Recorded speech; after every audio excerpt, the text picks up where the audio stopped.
हरियापुर गांव के एक कोने में रघुवीर मजदूर का एक छोटा सा घर था। उस दिन सुबह सवेरे रघुवीर काम खोजने के लिए निकल रहा था। कब तक ऐसा चलेगा रघु?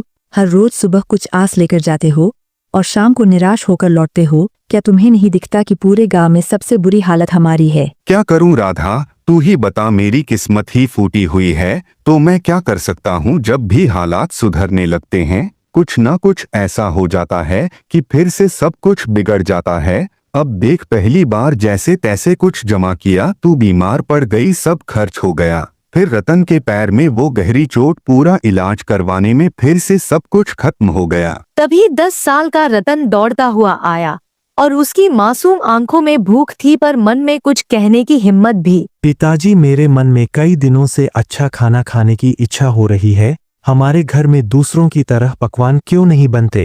रघुवीर की आंखें नम हो गई। तू चिंता मत कर बेटा, हमारे दिन भी जरूर बदलेंगे। एक वक्त आएगा जब हम लोग दूसरों से भी अच्छे पकवान बनाएंगे, फिर तेरा जो दिल करेगा वही खाएंगे। लेकिन पिताजी, एक बात बोलूं, जब पड़ोस की ताई अम्मा के घर से पकवानों की खुशबू आती है ना, तो मैं तो खींचा चला जाता हूँ। एक दिन चला भी गया था, लेकिन उन्होंने मुझे देखते ही खाना छुपा लिया और कहा, यहाँ मत आ, भाग जा। वहाँ से तो मैं वापस आ गया। राधा की आंखों से आंसू बहने लगे। उसका दिल जैसे किसी ने मसल कर रख दिया हो। रघुवीर कुछ नहीं बोला, चुपचाप अपने काम पर चला गया। वह काम के लिए दिन भर इधर उधर दौड़ा, लेकिन उसे काम नहीं मिला।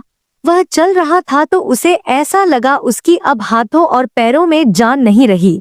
उसके पैरों के चोटें भी अब थक चुकी है। वह थक कर एक जगह बैठ जाता है। हे भगवान, और कितनी परीक्षाएं लेंगे। आज एक भी काम नहीं मिला और ऊपर से घर की हालत, रत्न की मासूम बातें सब कुछ तोड़ कर रख देती है। तभी गांव का मुखिया रघुवीर के पास आ पहुंचा। उसके चेहरे पर एक औपचारिक मुस्कान थी। हाँ रघुवीर, क्या हुआ? आज तुम्हारे हाथों और पैरों में पहले जैसा जोर नहीं दिख रहा। क्या बात है? मन कुछ बोझ लग रहा है, क्यों? हाँ मुखिया जी, अब आप तो सब जानते हैं, फिर भी पूछते हैं। मेरा परिवार बहुत बड़ी आर्थिक तंगी में है। मेहनत तो बहुत करता हूँ लेकिन हाथों में किस्मत नहीं है। मुखिया चुप रहा, लेकिन तभी बगल से बाली आ गया। गांव का वो आदमी जिसे दूसरों के दुख में भी मजा आता था। मुखिया जी, मैं तो कहता हूँ कि इस रघुवीर को गांव से निकाल देना चाहिए। उसकी मनहूस छाया धीरे धीरे पूरे गांव में फैल रही है। कहते हैं कुछ लोग ऐसे होते हैं जिन पर काल की छाया होती है और जो पूरे गांव को बर्बाद कर सकते हैं। मुखिया पहले चौंका, फिर हंसने लगा।